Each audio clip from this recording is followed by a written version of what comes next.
ஒருத்தனுக்கு வாழ்க்கையில மகிழ்ச்சியே இல்ல, சந்தோஷமே இல்ல. காட்டுக்குள்ள போனா ஒரு குதிரை வேகமா ஓடிட்டு இருந்தது. குதிரைகிட்ட போய் கேட்டா எது மகிழ்ச்சினா, வேகமா ஓடுறதுதான் மகிழ்ச்சின்னது. வேகமா ஓடி பார்த்தான், சந்தோஷம் வரல.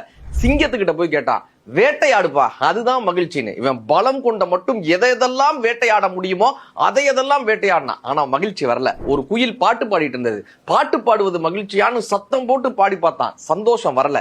ஒரு கரடி தூங்கிட்டு இருந்தது. தூங்குவதுதான் மகிழ்ச்சியான்னு தூங்கி பார்த்தான், சந்தோஷம் வரல. எதுதாண்டா மகிழ்ச்சி, எதுதாண்டா சந்தோஷம் தேடிட்டே இருக்கும்போது ஒரு ஆட்டுக்குட்டி அங்க அழுதுட்டு இருந்தது. ஏண்டா தங்க அலறான்னு கேட்டான். நான் மந்தையோட வந்துட்டு இருந்தேன், எங்க அம்மாவோட வந்துட்டு இருந்தேன், எங்க அம்மாவை விட்டு நான் பிரிஞ்சுட்டேன், எங்க அம்மா கிட்ட சேரணும்னு அந்த ஆட்டுக்குட்டி அழுதுட்டு இருந்தது.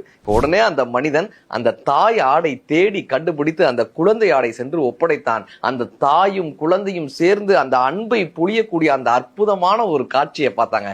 அப்போதுதான் அந்த மனிதனுக்கு புரிந்தது, மகிழ்ச்சி என்பது பிறருக்கு உதவுவதில் தான் இருக்கிறது என்று. வேகமாக ஓடுவதும் வேட்டையாடுவதும் தூங்குவதும் மிருகங்களுக்கு வேண்டுமானால் மகிழ்ச்சியை தரலாம், மனிதனுக்கு பிறருக்கு உதவுவதுதான் மகிழ்ச்சி.